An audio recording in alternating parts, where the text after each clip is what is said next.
حضرت جبرائیل علیہ السلام اللہ کی سب سے پہلی جاندار مخلوق ہے، پہلی ایسی تخلیق جس کو روح عطا کی گئی، جس کو زندگی عطا کی گئی۔ جیسا کہ آپ جانتے ہیں، جب انسان کا بچہ پیدا ہوتا ہے تو وہ روتا ہے، وہ شور مچاتا ہے اور ارد گرد موجود نئی دنیا کے بارے میں سینس بنانے کی کوشش کرتا ہے۔ لیکن ملائکہ کے کیس میں کیا ہوتا ہے؟ جبرائیل علیہ السلام کے کیس میں کیا ہوا ہوگا؟ کیا انہوں نے بھی پیدا ہو کے انسانوں کی مثل شور مچایا ہوگا؟ سید ابن مسیب روایت کرتے ہیں کہ جب فرشتوں کو پیدا کیا جاتا ہے تو وہ لا حول ولا قوت الا باللہ کہتے ہیں کہ اللہ کی توفیق اور مدد کے بغیر گناہوں سے بچنے کی طاقت اور نیکی کرنے کی کوئی قوت نہیں۔ تو جب جبرائیل علیہ السلام کو پیدا کیا گیا تو اللہ کی اس پہلی تخلیق حضرت جبرائیل علیہ السلام کے پہلے کلمات لا حول ولا قوت تھے۔ نبی کریم صلی اللہ علیہ وسلم کو اجازت تھی کہ وہ ہمیں ان فرشتوں میں سے کسی ایک کے متعلق معلومات دیں جنہوں نے اللہ کے تخت کو اٹھایا ہوا ہے۔ آپ صلی اللہ علیہ وسلم نے انہی میں سے کسی ایک کے بارے میں فرمایا کہ ان کے کانوں سے لے کر ان کے کندھوں تک کا فاصلہ 700 سال کا ہے، اور ایک اور روایت میں ابن خزیمہ روایت کرتے ہیں کہ حضور اکرم صلی اللہ علیہ وسلم نے فرمایا کہ وہ فاصلہ ایک پرندہ 700 سال میں طے کر سکتا ہے۔ اور کون سا پرندہ؟ یہ تو اللہ ہی بہتر جانتا ہے۔ ہم اندازہ ہی لگا سکتے ہیں کہ کون سا فرشتہ کتنا بڑا ہے، کتنا عظیم ہے، اور کون ان سب میں سے سب سے بڑا اور سب سے عظیم ہے۔ الامام السیوطی فرماتے ہیں کہ جس فرشتے کی جس قدر بڑی ذمہ داری ہوتی ہے اس کی جسامت اس قدر لمبی اور مضبوط ہوتی ہے۔ تو اس سے یہ اندازہ لگایا جا سکتا ہے کہ جبرائیل علیہ السلام کی جسامت ان فرشتوں سے بھی کئی گنا بڑی ہے۔ وہ فرشتوں میں سے سب سے زیادہ مضبوط اور سب سے زیادہ بڑے ہیں کیونکہ ان کو دی جانے والی ذمہ داری سب سے زیادہ بڑی تھی۔ قوم لوط کا پورا شہر جبرائیل علیہ السلام کے ایک پر کی نوک کی ہلکی سی جنبش سے تباہ کر دیا گیا تھا۔ قوم لوط کا پورا شہر ایک پر کی ایک نوک پہ اٹھا کر تباہ کر دیا گیا تھا۔ آپ اس سے ان کی طاقت، ان کی قوت، ان کی وسعت کا اندازہ لگا سکتے ہیں۔ حضور کریم صلی اللہ علیہ وسلم نے فرمایا کہ جبرائیل علیہ السلام اللہ کے تخت کے نیچے رہتے ہیں، اور وہ اپنی اصلی حالت میں یا اپنی شکل میں کیسے دکھتے ہوں گے؟ اس کا اندازہ آپ اس بات سے لگا سکتے ہیں کہ نبی آخر الزمان صلی اللہ علیہ وسلم نے فرمایا کہ میں نے جبرائیل علیہ السلام کو دیکھا اور ان کے 600 پر تھے، 2 نہیں، 4 نہیں، 6 نہیں، ان کے 600 پر ہیں۔ نہ صرف یہ بلکہ آپ صلی اللہ علیہ وسلم نے فرمایا کہ جب انہوں نے جبرائیل علیہ السلام کو ان کے تخت پہ بیٹھا دیکھا تو وہ افق کو تا حد نظر گھیرے ہوئے تھے، اور حضور کریم صلی اللہ علیہ وسلم نے فرمایا کہ نہ صرف ان کے 600 پر مکمل پھیلے ہوئے تھے بلکہ ان پروں میں سے لگاتار موتی اور جواہرات گر رہے تھے۔ سبحان اللہ۔ ایک اور روایت میں حضور صلی اللہ علیہ وسلم فرماتے ہیں کہ ان کے پروں کا رنگ سبز ہے اور ان کے پاؤں کے تلوے بھی سبز رنگ کے ہیں۔ ایسا کوئی نبی، ایسا کوئی پیغمبر نہیں جن کے پاس حضرت جبرائیل علیہ السلام کو نہ بھیجا گیا ہو۔ آپ کسی بھی پیغمبر کی زندگی، ان کی سیرت کا مطالعہ کریں، آپ کو کسی نہ کسی شکل میں، کسی نہ کسی حالت میں حضرت جبرائیل علیہ السلام کا ذکر ضرور ملے گا۔ ان قصوں میں ان کا ذکر لازمی ہے۔ وہ اللہ کے تمام 1,24,000 کم و بیش پیغمبروں کی طرف اللہ کا پیغام لے کر بھیجے گئے۔ جب حضرت آدم علیہ السلام کو جنت سے نکالا گیا تو اللہ تعالیٰ براہ راست اب ان سے کلام نہیں کرتے تھے۔ جنت سے نکالے جانے کے بعد جبرائیل علیہ السلام ہی اللہ کا پیغام حضرت آدم علیہ السلام تک پہنچاتے تھے، اور جب حضرت آدم علیہ السلام کا انتقال ہوا تو زمین پہ موجود کسی انسان کو موت سے اگلے مراحل کا علم نہیں تھا، جیسا کہ غسل دینا، کفن پہنانا اور دفنانا۔ تب اللہ نے جبرائیل علیہ السلام کو بھیجا اور ان کے ہمراہ فرشتوں کا ایک اور گروہ جنہوں نے حضرت آدم کو غسل دینے، کفن پہنانے اور تدفین دینے جیسے تمام کام سر انجام دیے۔ یعنی کہ وہ ہمیشہ سے اور شروع سے کسی نہ کسی حالت سے بھیجے گئے تھے، حضرت آدم کے وقت سے۔ بخاری شریف کی ایک بہت جامع اور بہت ایک لمبی خوبصورت روایت ہے جس میں نبی کریم صلی اللہ علیہ وآلہ وسلم حضرت حاجرہ علیہ السلام کا ذکر کرتے ہیں کہ کیسے وہ اپنی گود میں اپنے کم سن بچے حضرت اسماعیل علیہ السلام کو اٹھائے صفا سے مروہ دوڑ رہی تھیں، اس انتظار میں کہ کوئی ان کی مدد کو پہنچے، اس تلاش میں کہ کوئی اس تپتی دھوپ میں ان کی مدد کرے، جبکہ وہ بالکل ہی ایک ویران سنسان جگہ پہ تھیں۔ حدیث میں آتا ہے کہ کچھ ہی دیر بعد اچانک ہی ان کو کسی کی آواز آئی، جس کے جواب میں انہوں نے فرمایا کہ اگر کوئی یہاں مدد کرنے والا ہے تو سامنے آئے۔ آپ صلی اللہ علیہ وسلم مزید فرماتے ہیں کہ وہ جبرائیل علیہ السلام تھے، اور اس کے بعد جبرائیل علیہ السلام نے اپنے پاؤں کی ایڑی کو زمین پہ مارا اور جیسے ہی حضرت جبرائیل نے یہ کیا، پانی کا ایک چشمہ زمین سے پھوٹ پڑا، اور یہ چشمہ اس قدر تیز اور اتنا بڑا تھا کہ حضرت حاجرہ علیہ السلام نے ایک کنواں بنایا، کیونکہ انہیں ڈر تھا کہ کہیں یہ پانی زمین کے چاروں جانب پھیل کر سب کچھ اپنے اندر نکل لے گا۔ حضور اکرم صلی اللہ علیہ وسلم مزید فرماتے ہیں کہ اگر اس وقت حضرت حاجرہ علیہ السلام نے زمزم کو نہ روکا ہوتا تو یہ پانی زمین کے ہر کونے تک پہنچ جاتا۔ اب ذرا آئے زمزم کے معجزے کو سوچتے ہیں۔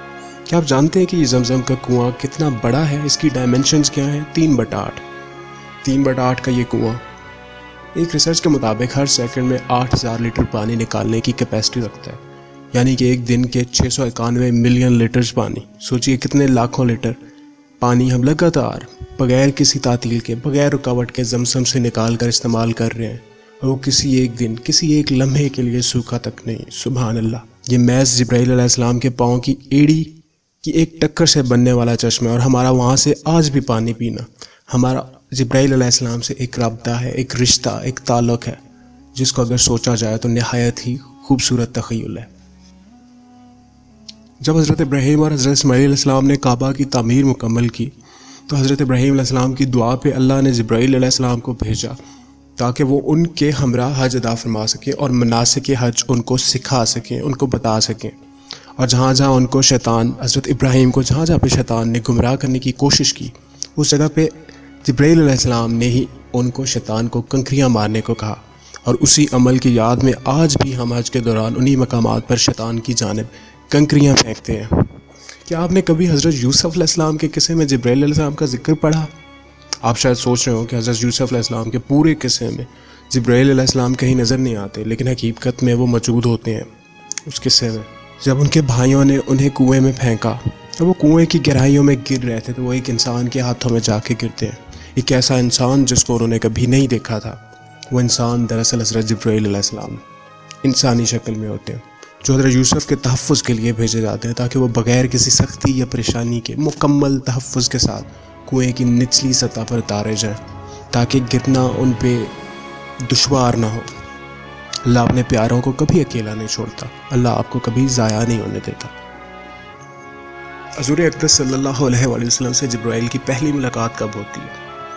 انس بن مالک رضی اللہ عنہ روایت کرتے ہیں کہ آپ صلی اللہ علیہ وسلم نے فرمایا کہ ایک دفعہ وہ بچپن کے دنوں میں دوسرے بچوں کے ساتھ کھیل رہے ہوتے ہیں اور ادھر ادھر دوڑ رہے ہوتے ہیں، اور یہ وہی سال ہوتا ہے جس میں آپ صلی اللہ علیہ وسلم کی والدہ کا انتقال ہوا تھا۔ اس وقت وہ یتیم ہوتے ہیں۔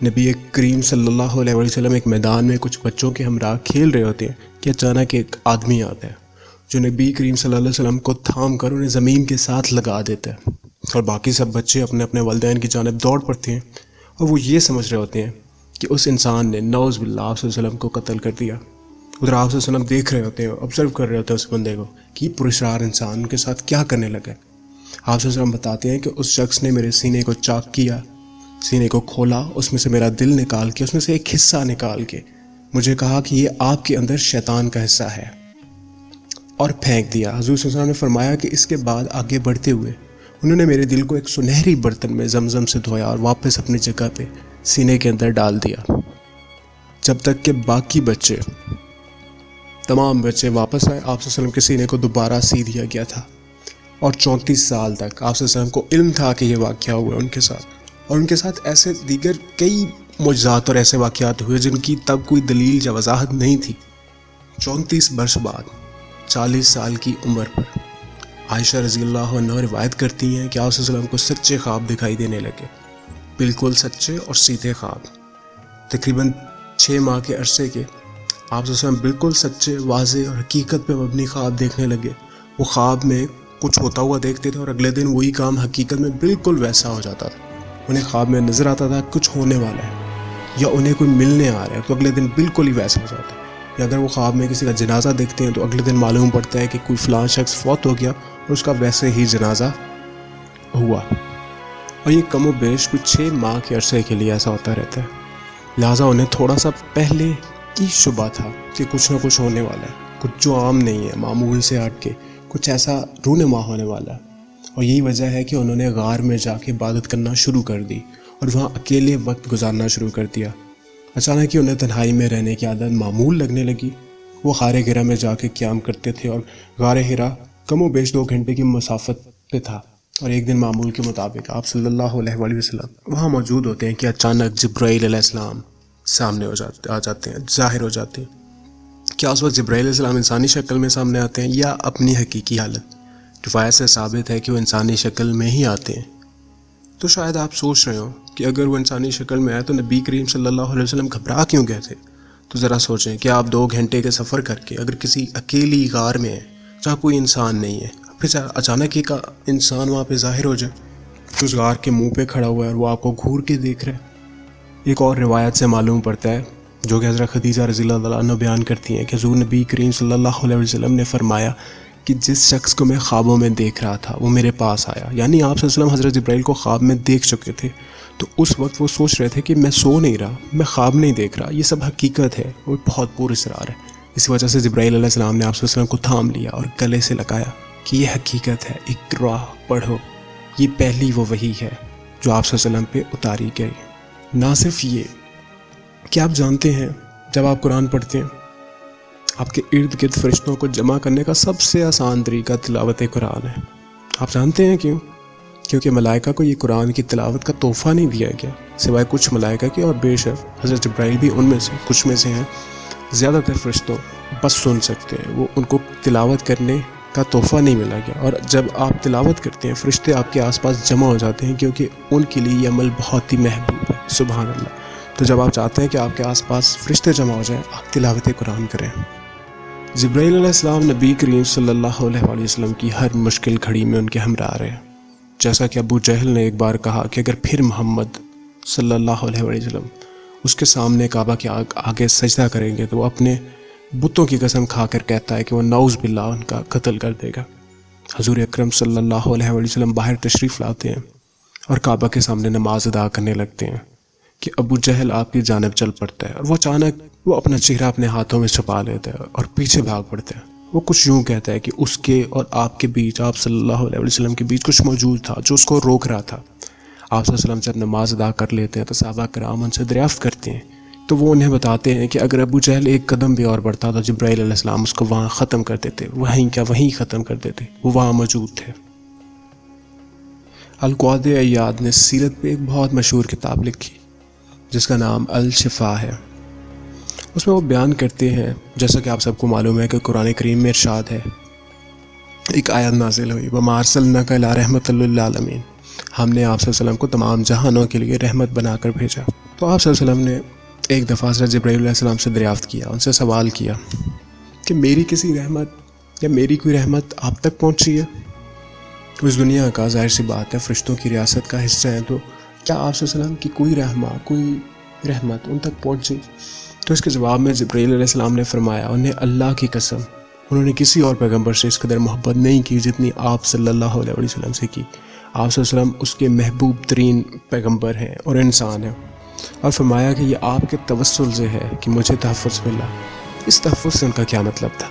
انہوں نے کہا کہ وہ اپنی تقدیر کے بارے میں اس سے پہلے تک حیران تھے اور لا علم تھے اور سوچتے تھے کہ کیا بنے گا، جب تک کہ یہ آپ صلی اللہ علیہ وسلم پہ عیاں نہیں کیا گیا وحی کے ذریعے کہ جبرائیل علیہ السلام جہاں ہیں وہاں وہ ایک قائم رہائشی ہیں اس تخت پہ جو انہیں دیا گیا ہے۔ ایک آیت میں حضرت جبرائیل کے پوزیشن کے بارے میں اللہ تعالیٰ نے وحی میں بتایا تھا، جس کی وجہ سے انہیں یہ کنفرم ہوا، یہ سیکیورٹی ملی کہ وہ ہمیشہ وہاں پہ رہیں گے، ان کا وہ درجہ وہی رہے گا۔ سبحان اللہ۔ نبی کریم صلی اللہ علیہ وسلم کی دنیا سے پردہ فرمانے کے وقت جب قریب آیا، ابو سعید الخدری بیان کرتے ہیں کہ ایک دن نبی اکرم صلی اللہ علیہ وسلم ایک مجمع سے مخاطب ہو کے فرما رہے تھے کہ اللہ نے اپنے ایک غلام کو، اپنے ایک بندے کو اس دنیا میں اور آخرت میں سے کوئی ایک چیز انتخاب کرنے یا چننے کو کہا، اور آپ صلی اللہ علیہ وسلم نے فرمایا کہ اس اللہ کے بندے نے اپنا آخرت کا معاملہ انتخاب کیا۔ تو اس وقت نبی کریم صلی اللہ علیہ وسلم بالکل صحت مند تھے۔ صحابہ کرام نے یہ سمجھا کہ آپ صلی اللہ علیہ وسلم یہ کسی اور انسان کا ذکر فرما رہے ہیں یا یہ کوئی ایسی مشابہت بیان کر رہے ہیں جس کا تعلق ماضی میں گزرے کسی انسان کے ساتھ ہوگا۔ ابو سعید یہ فرماتے ہیں کہ صرف حضرت ابو بکر رضی اللہ عنہ بات کو سمجھ گئے تھے اور ان کی آنکھوں سے آنسو جاری تھے، کیونکہ نبی صلی اللہ علیہ وسلم کے اشارہ اپنی طرف تھا اور یہ اشارہ فقط ابو بکر صدیق رضی اللہ عنہ کو سمجھ آیا۔ اس واقعے کے بعد آپ صلی اللہ علیہ وسلم کی صحت بہت تیزی سے خراب ہونے لگی۔ اور وہ بیمار رہنے لگے اور آہستہ آہستہ انہوں نے باہر آنا کم کر دیا. وہ ٹھیک سے چل نہیں پاتے تھے، وہ عبادت کے لیے زیادہ دیر کھڑے نہیں ہو پاتے تھے. گھر میں موجود تمام لوگ پریشان تھے، اور ایک المیہ تھا کہ نبی کریم صلی اللہ علیہ وسلم کا اس دنیا سے پردہ فرمانے کا وقت قریب آ گیا. حضرت عائشہ رضی اللہ تعالیٰ عنہ انہیں سہارا دے کے انہیں ایک جگہ سے دوسری جگہ منتقل کر رہی تھی کہ آپ صلی اللہ علیہ وسلم کی نظر عبد الرحمن بن ابو بکر پر پڑی، جو حضرت عائشہ رضی اللہ عنہ کے بھائی تھے. ان کے جیب میں ایک مسواک تھی، اور حضرت عائشہ فرماتی ہیں کہ آپ صلی اللہ علیہ وسلم کی نظر اس مسواک پہ تھی. سو وہ جانتی تھیں کہ آپ صلی اللہ علیہ وسلم کو مسواک کی ضرورت تھی، لہٰذا انہوں نے پوچھا کہ اے رسول اللہ صلی اللہ علیہ وسلم، آپ کو مسواک چاہیے؟ نبی اکرم صلی اللہ علیہ وسلم نے سر کی جنبش سے ہاں میں جواب دیا. وہ اس مسواک استعمال شدہ نہیں تھی. حضرت عائشہ نے وہ مسواک تھوڑا سا چبا کر نرم کر کے آپ صلی اللہ علیہ وسلم کو دے دیا، اور وہ فرماتی ہیں کہ جیسے ہی آپ صلی اللہ علیہ وسلم نے مسواک مکمل کی، جبرائیل علیہ السلام وہاں ظاہر ہو گئے. حضرت عائشہ فرماتی ہیں کہ ان کی نظر حضور اکرم صلی اللہ علیہ وسلم کے چہرہ مبارک پر تھی، جو کہ جبرائیل علیہ السلام کو دیکھ کر کھل اٹھا. ان کے چہرے پر بہت گہری مسکان تھی. سبحان اللہ. وہ جبرائیل علیہ السلام کو دیکھ کے بہت خوش ہوئے، اور سوچیے 23 سال پہلے پہلی بار جبرائیل کو دیکھ کے جو گھبراہٹ تھی، اور تب ان کے علم میں نہ تھا کہ اللہ کیا ہے، وہ ان سے کیا چاہتا ہے. اقرا بسم ربک الذی خلق. 23 سال بعد انہیں جبرائیل علیہ السلام کو دیکھنا حضور اکرم صلی اللہ علیہ وسلم کے لیے ایک محبوب منظر تھا. جبرائیل علیہ السلام نے آپ صلی اللہ علیہ وسلم سے فرمایا کہ میں آپ کو 2 چوائسز یا 2 انتخاب دینے آیا ہوں. یا تو آپ اپنے صحابہ کرام کے بیچ میں رہنا پسند فرما لیں اور بالکل سہجابی سے رہیں، یا آپ الاعلیٰ جو سب سے بلند ہے الاعلیٰ کے ساتھ کو چن لیں. جبرائیل علیہ السلام نے یہ کہا تھا، آپ صلی اللہ علیہ وسلم نے جواب میں فرمایا یا اللہ مجھے اس کا ساتھ چاہیے جو سب سے بلند ہے. حضرت عائشہ فرماتی ہیں کہ آپ صلی اللہ علیہ وسلم کی روح جب ان کے جسم مبارک سے نکلی تو ان کے لبوں میں الرفیق الاعلیٰ کے الفاظ تھے، سب سے بلند کا ساتھ. نبی کریم صلی اللہ علیہ وسلم اس دنیا سے پردہ فرما کے گئے، اور اسی طرح ہر زندہ چیز نے اس دنیا سے جانا ہے. کیا آپ سوچ سکتے ہیں کہ تمام فرشتے بھی، حتیٰ کہ حضرت جبرائیل علیہ السلام کو بھی موت آئے گی، ان کی موت واقع ہوگی. آپ صلی اللہ علیہ وسلم نے فرمایا کہ جب سور پھونکا جائے گا تو اللہ کے سامنے حضرت جبرائیل، حضرت اسرائیل، اسرافیل اور میکائیل علیہ السلام حاضر ہوں گے، اور اللہ ملک الموت سے سوال کریں گے کون کون باقی ہے. وہ جواب دیں گے اے اللہ آپ کا یہ خادم میں، آپ کا خادم جبرائیل، اسرافیل اور میکائیل. اللہ تعالیٰ حکم دیں گے کہ میکائیل کی روح کھینچ لے، ان کی روح قبض کر لی جائے گی.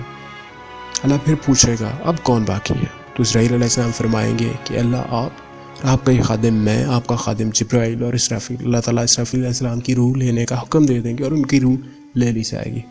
پھر اللہ تعالیٰ دریافت کریں گے کہ اب کون کون باقی ہے، تو جواب ملے گا کہ آپ کا یہ خادم اور آپ کا خادم جبرائیل علیہ السلام. تو اللہ حکم دے گا کہ جبرائیل علیہ السلام کی روح قبض کر لی جائے. حضور صلی اللہ علیہ وسلم سے روایت ہے کہ جبرائیل علیہ السلام منہ کے بل گریں گے اور ان کے پر مکمل پھیلے ہوئے ہوں گے اللہ کی تسبیح کرتے ہوئے. ان کی روح تسبیح کی حالت میں قبض کی جائے گی. سبحان اللہ. پھر اللہ پوچھے گا ملک الموت سے اب کون باقی ہے، وہ جواب دیں گے کہ اللہ صرف آپ اور میں. تو اللہ ملک الموت کو مرنے کا حکم دے گا، اور ملک الموت کی موت واقع ہو جائے گی. پھر اللہ تعالیٰ سورہ رحمان کی آیات کی تلاوت کرتے ہوئے کہے گا کل من علیہا فان، ہر ذی روح کو فنا ہونا ہے، اور صرف اللہ کی ذات باقی رہے گی جو صاحب جلال اور کرم کرنے والا ہے. کل من علیہا فان، جو مخلوق زمین پر ہے سب کو فنا ہونا، اور تمہارے پروردگار ہی کی ذات جو صاحب جلال و کرم ہے باقی رہے گی. اور اللہ خود سے سوال کرے گا آج کس کی بادشاہت ہے، کہاں ہے وہ جابر حکمران، کہاں ہے وہ ظالم بادشاہ، کہاں ہے وہ لوگ جن کو یہ غرور تھا کہ ان کی حکومت ہے، کہاں ہے وہ لوگ جو اوروں پہ ظلم کرتے تھے، جن سے کوئی سوال کرنے والا نہیں تھا. اللہ تعالیٰ خود سے سوال کرے گا کس کی بادشاہت ہے، اور پھر خود کو جواب دے گا للہ واحد القہار، اللہ کی جو واحد ہے جس کے قابو میں سب کچھ ہے.